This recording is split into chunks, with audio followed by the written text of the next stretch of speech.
18 सालों से आप सुन रहे हैं कि हम मामा हैं, हम मामा हैं, हम मामा हैं, हम कर लेंगे। 18 सालों से आप देख रहे हैं कि कुछ नहीं हुआ। 18 सालों से आप देख रहे हैं कि जब जब चुनाव आता है धर्म की बातें उभारते हैं, अचानक धर्म के बारे में बात होने लगती है, जाति की बातें होने लगती हैं।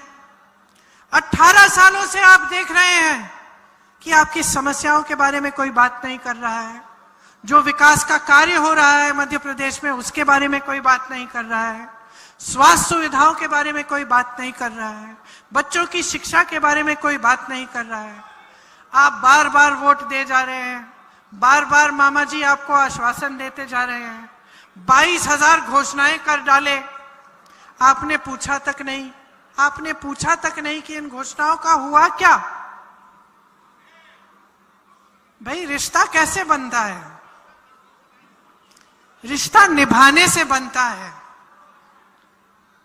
रिश्ता बगैर काम करने से नहीं बनता।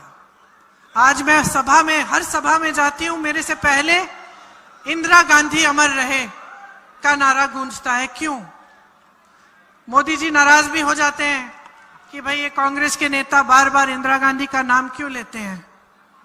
मेरे भाषण पे उन्होंने टिप्पणी भी की, क्यों लेते हैं आप ये नारा, क्यों उठाते हैं? क्योंकि वो असली रिश्ता था, वो नेता और जनता के बीच खोखला रिश्ता नहीं था।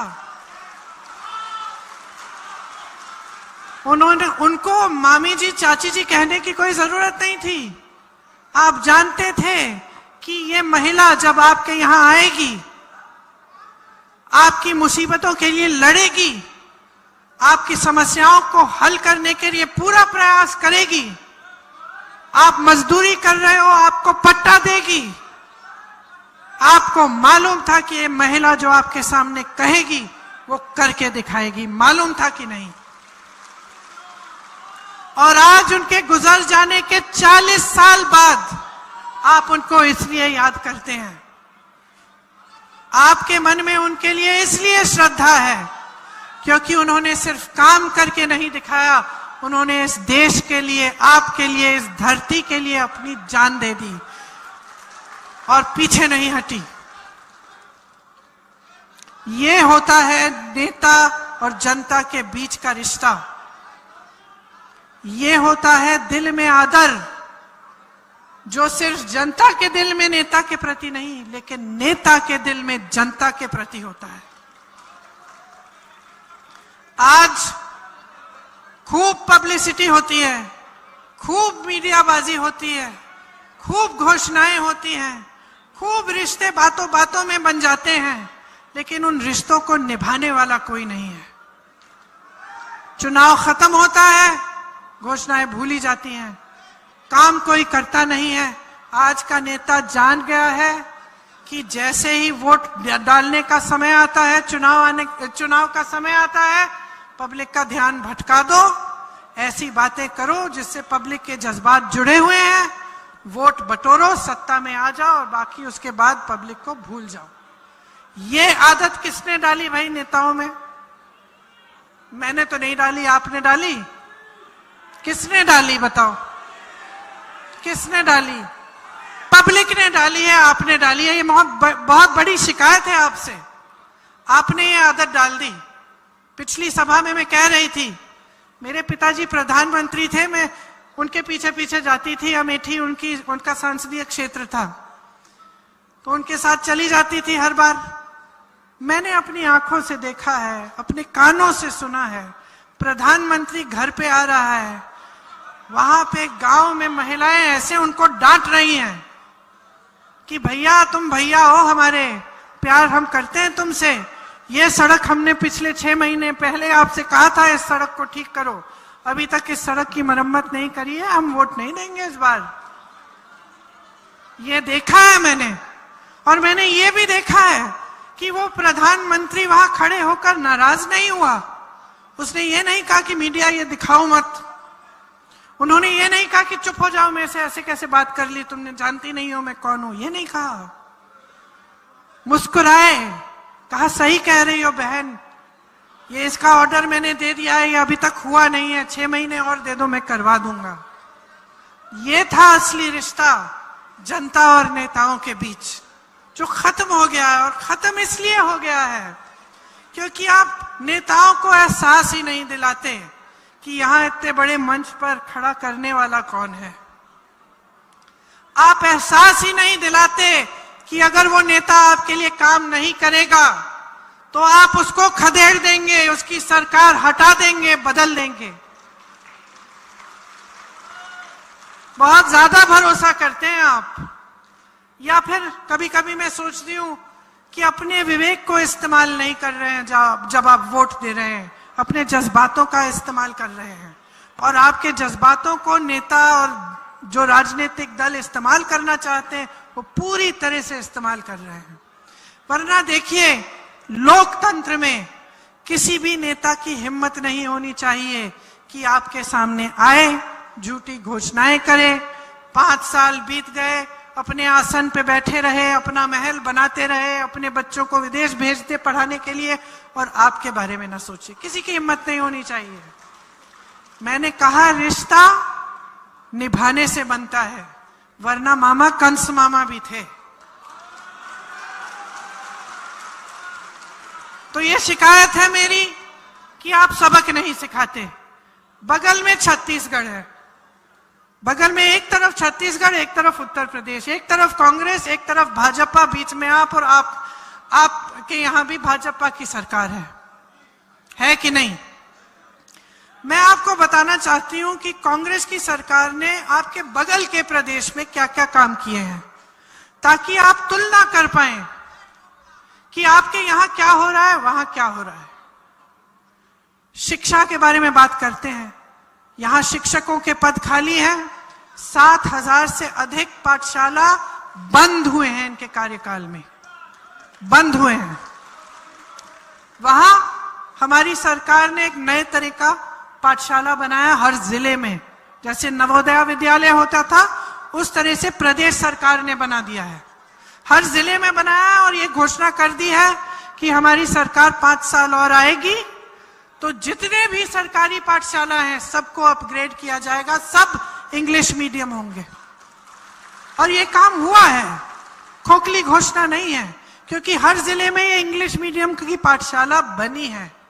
मैं उन बच्चों से मिली हूं, कितना गर्व होता है उनसे मिलके। खड़े हैं, इंग्लिश में बात कर रहे हैं, हिंदी में, अच्छी हिंदी में बात कर रहे हैं, हमें समझा रहे हैं कि ऐसे ऐसे हम कर रहे हैं, ये पढ़ाई कर रहे हैं। वहां पे समस्या थी आवारा पशुओं की, यहां भी है मध्य प्रदेश में। आप, ये शहरी इलाका है, शायद यहां कम है, लेकिन उदाहरण के तौर पे मैं बताना चाहती हूं। मध्य प्रदेश में, उत्तर प्रदेश में किसान जूझ रहा है इस समस्या से सालों से। उत्तर प्रदेश में मैंने, मेरे ख्याल से 2017 से इस बात को उठाना शुरू किया, आज 2023 तक इस समस्या को हल करने का कोई काम नहीं हुआ। छत्तीसगढ़ में हमारी सरकार आई, हमारे मुख्यमंत्री जी भूपेश बघेल जी ने देखा कि बहुत बड़ी समस्या है। सबने सोचा कि किस तरह हल करें, गौठान बनाए। ठीक है, गौठान तो सब जगह बनते हैं, मैंने यूपी में भी देखे, वहां गौ माता को रख लेते हैं, छोड़ देते हैं, चारा नहीं होता, पानी नहीं होता, ऊपर धूप है, वहीं पड़ी रहती है बेचारी। छत्तीसगढ़ में गौठान ऐसे बनाए कि उन्होंने कहा इन गौठानों को हम इनको बनाएंगे इस तरह से कि जो ग्रामीण अर्थव्यवस्था है इसी से चले, इसी से मजबूत बने। रोजगार वहीं दिलवा दिए महिलाओं को, स्वयं सेवा समूह से तरह तरह के काम करा दिए उधर। जो आवारा पशु है उसके बारे में ये घोषणा कर दी कि इसका जो गोबर है ये सरकार खरीदेगी। ये बात जब मैं यूपी में कहती थी लोग हंसते थे, कहते थे अरे ये बात कैसी बात कर ली। आज लोग देख रहे हैं छत्तीसगढ़ की ओर, कह रहे कि भाई ऐसा भी हो सकता है कि सरकार ने कहा हम गोबर खरीदेंगे प्रति किलो इतने में, तो जनता ने क्या किया, अब गोबर खरीदेंगे तो आवारा पशु रखना शुरू किया, उसकी देखभाल की, क्योंकि उससे कमाई शुरू हो गई। मैं ऐसी महिलाओं से मिली हूं जो गौठानों में स्वयं सेवा समूह का काम करती हैं। मैंने पूछा बहन कितना कमा रही हो, 1 लाख रुपए, 6 लाख रुपए, गौठान से। क्यों? क्योंकि एक ऐसी सरकार आई जिसने सोचा ये बड़ी समस्या है, इसको हल करना है, इसको इस तरह से हल करते हैं ताकि सब मजबूत हों। इससे क्या हो रहा है? ग्रामीण रोजगार बढ़ने लग रहा है। किसानों की इतनी समस्याएं हैं। छत्तीसगढ़ हमारा प्रदेश है जहां हमारी सरकार है, जो केंद्र सरकार की नीतियां हैं जिससे किसान जूझ रहा है, परेशान है। खाद महंगी हो गई है, सब कुछ महंगा हो गया है, ट्रैक्टर पे भी जीएसटी है, पेट्रोल डीजल महंगा हो गया है। उससे हमने प्रयास किया है कि किसानों को हम बचाएं। कैसे? सबसे पहले तो हमने उनका कर्ज माफ किया। फिर जो उनकी वन उपज थी, वन उपज के लिए भी हमने न्यूनतम समर्थन मूल्य दिया। मैंने यहां कहा कि हम 2600-2500 देना चाहते हैं गेहूं और धान के लिए। छत्तीसगढ़ में 2400 हम कितने समय से दे रहे हैं। मोदी जी की वाराणसी उनका सांसदीय क्षेत्र है, उसमें 1200 से 1400 मिल रहे हैं। और मोदी जी आते हैं छत्तीसगढ़, क्या कहते हैं कि भाई मैं भेज रहा हूं धान के पैसे, तो फिर वाराणसी भेजिए ना, जहां आपकी सरकार है, वहां नहीं भेज रहे हैं। तो जो प्रदेश सरकार कर रही है उसका भी श्रेय चाहते हैं, और असलियत कुछ और है। लेकिन मेरा मतलब, ये सब कहने का मतलब क्या है? रोजगार छत्तीसगढ़ में बढ़ा है। आज पूरे देश में सबसे कम बेरोजगारी कौन से प्रदेश में है?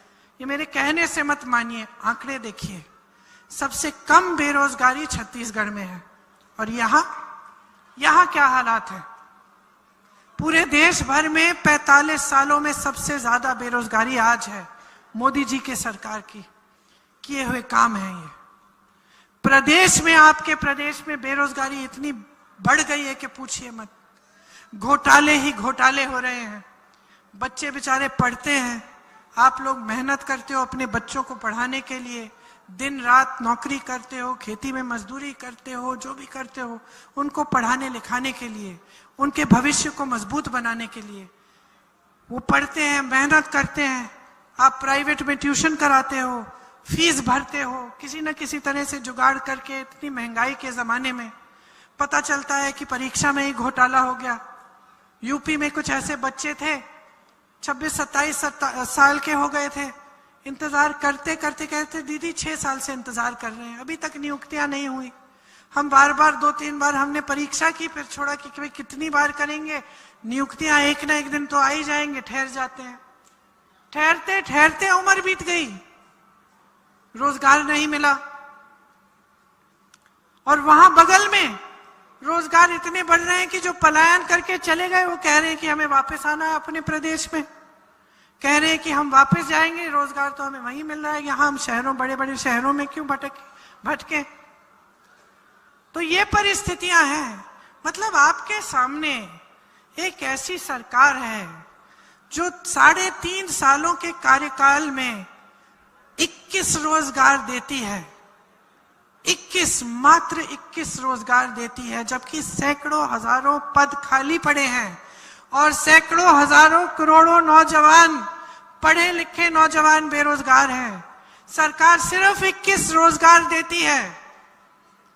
और फिर हिम्मत करते हैं इनके नेता आपके सामने आकर कहते हैं कि दोबारा वोट दो हमें, फिर से हमारी सरकारों में क्यों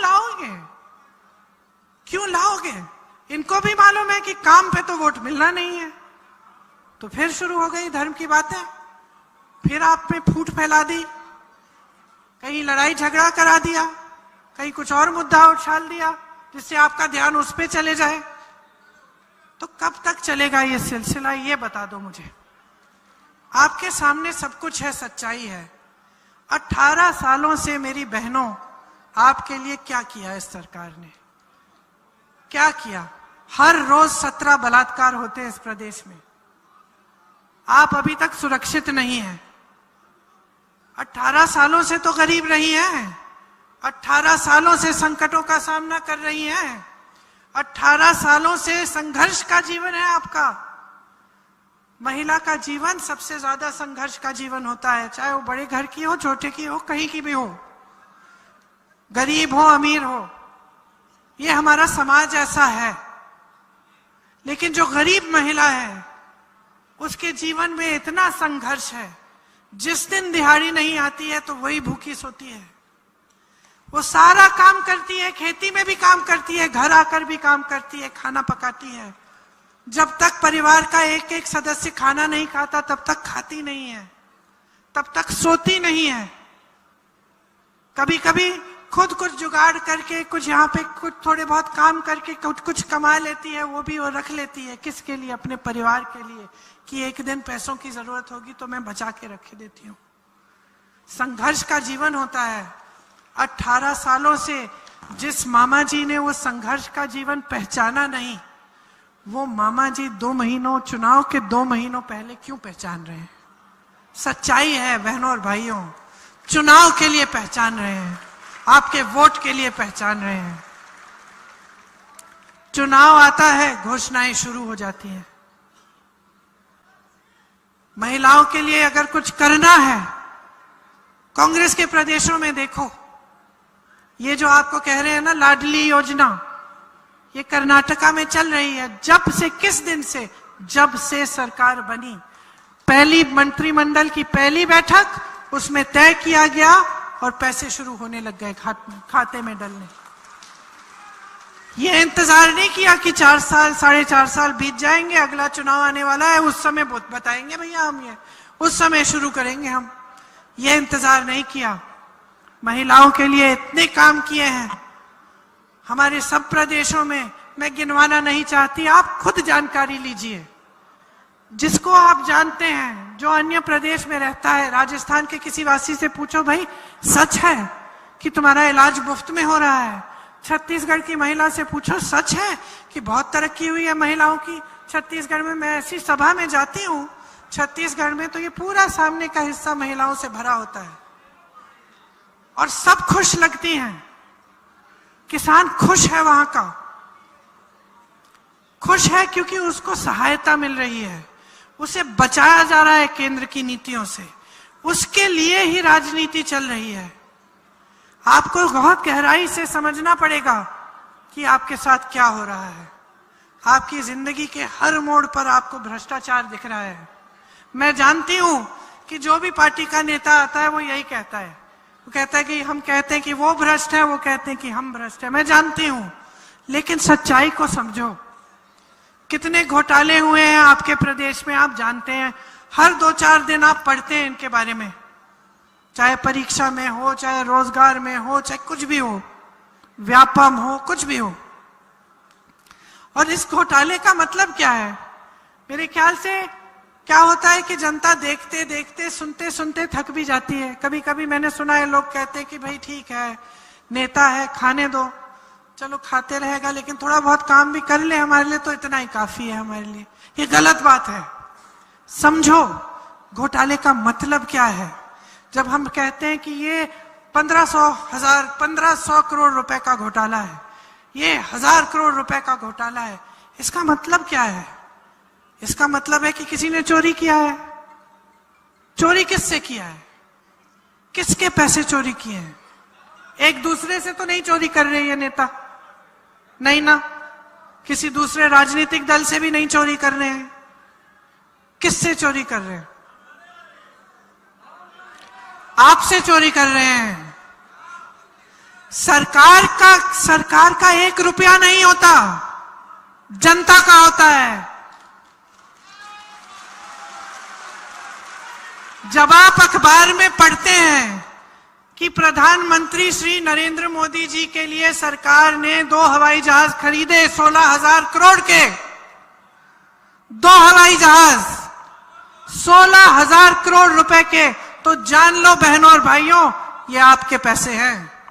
ये वो पैसे हैं जिनसे किसानों का कर्ज माफ होना चाहिए था। ये वो पैसे हैं जो पुरानी पेंशन की स्कीम में जाने थे।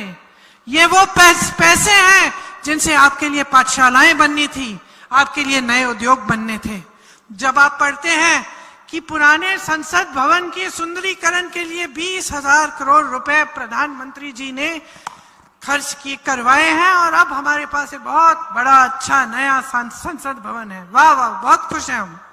अच्छा है, देश के लिए आपने अच्छा संसद भवन बना लिया, लेकिन क्या जरूरत थी इतने सारे पैसे खर्चने के लिए, जब उसी समय उस समय पता है क्या था? कोविड था, कोरोना था। पब्लिक तरस रही है ऑक्सीजन के लिए, पब्लिक सड़क पे भटक रही है कि कोई हमें मदद कर ले, हमें दवाई खिलवा ले, हमें ऑक्सीजन दे दे, सैनिटाइजर मिल जाए। और आप क्या घोषणा कर रहे हैं कि आप पुराने संसद भवन के सुंदरीकरण के लिए 20,000 करोड़ रुपए खर्चेंगे। 20,000 रुपए अगर आप खर्च रहे थे तो उस समय स्वास्थ्य की सुविधाओं के लिए क्यों नहीं खर्चे? थोड़े दिनों बाद वहां काम शुरू हो गया दिल्ली में, पुरानी इमारतें तोड़ फोड़ दी, नई वाली बन रही थी, सड़कें बड़ी हो रही थी, खूब हम देख रहे थे, धूल उड़ रही थी। कुछ महीनों बाद किसानों ने आंदोलन शुरू किया। किसानों ने आंदोलन इसलिए शुरू किया क्योंकि 3 काले कानून ला रहे थे ये, जिससे किसानों की कमर टूट जाती। किसान समझ गया ये बात, आंदोलन किया, सैकड़ों किसान शहीद हुए, सड़क पर निकले, बैठे रहे महीनों के लिए। आप सब जानते होंगे, आपने पढ़ा होगा अखबारों में, महीनों के लिए बैठे रहे। सर्दी थी, बैठे रहे, पानी नहीं था, बैठे रहे, शहीद हुए। प्रधानमंत्री जी अपने आवास से नहीं निकले उनसे बात करने के लिए। उस समय मैं यूपी में काम करती थी, किसानों का गन्ने का बकाया 15,000 करोड़ रुपए था। 15,000 करोड़ रुपए का बकाया, 20,000 करोड़ रुपए का सुंदरीकरण, और सरकार कह रही थी हमें इस बकाये के पास, हमारे पास पैसे नहीं है इस बकाये को देने के लिए। समझ रहे हैं आप? समझ रहे हैं? फिजूल के खर्चे हो रहे हैं जिनसे किसान, गरीब, मिडिल क्लास का कोई मतलब नहीं है। कौन जाएगा उस संसद भवन में? सिर्फ वही 500 संसद सदस्य। आपने तो जाना नहीं है। यहां पे सिंचाई का पानी नहीं आ रहा है, सड़कें नहीं बन रही हैं, शिक्षा नहीं हो रही है। तो किस लिए हो रही है सब खर्चे? किस लिए हो रहे हैं? कहा जाता है कि भाई हम बहुत बड़े देशभक्त हैं, देश के मान सम्मान के लिए हो रही है। G20 जैसा इवेंट कभी देश में नहीं हुआ है। बहुत बार हुए हैं ऐसे बड़े बड़े इवेंट, बहुत बार हुए हैं, लेकिन ऐसा खर्चा कभी इस देश में नहीं हुआ है।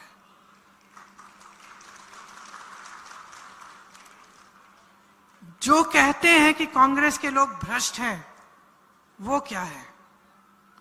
जिन्होंने इस देश की संपत्ति उठाकर अपने बड़े बड़े उद्योगपति मित्रों के हाथों में सौंप दी, वो क्या है?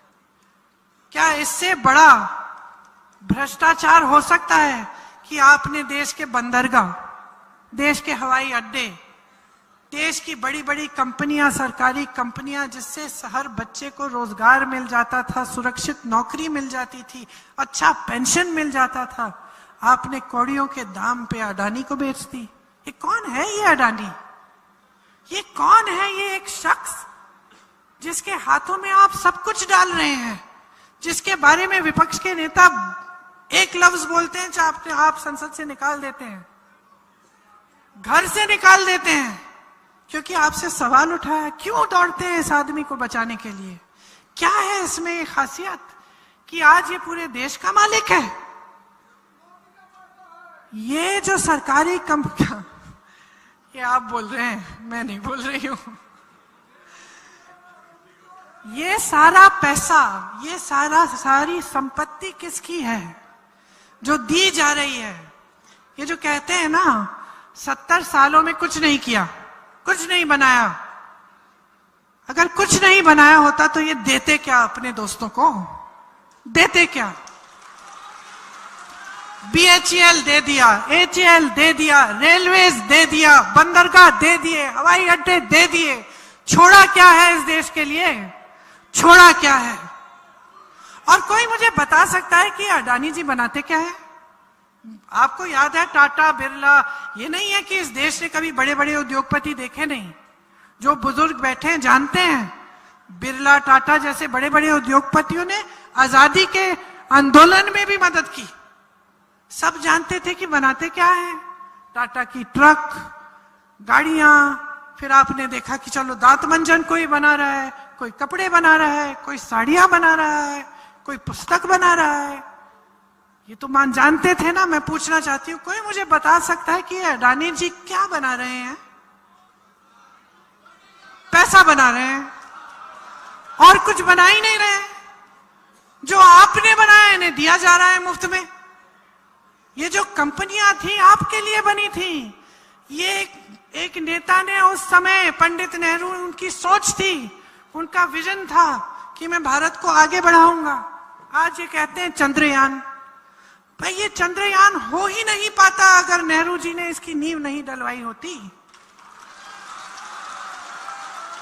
अगर हमारे देश को मजबूत और सशक्त करने के लिए हमारे नेताओं ने एक विजन नहीं दिखाया होता, आईआईटी नहीं बनाई होती, आईआईएम नहीं बनाए होते, अगर हमारे नेताओं ने यह तय नहीं किया होता 80 के दशक में कि हम कंप्यूटर और टेक्नोलॉजी में हम मजबूत बनेंगे, क्योंकि हमारे यहाँ पढ़े लिखे लोग हैं जो इंग्लिश बोलते हैं, जो कि पूरी दुनिया में इतने नहीं है जितने हिंदुस्तान में। नहीं, अपने पिता के मुंह से ये बातें सुनी है।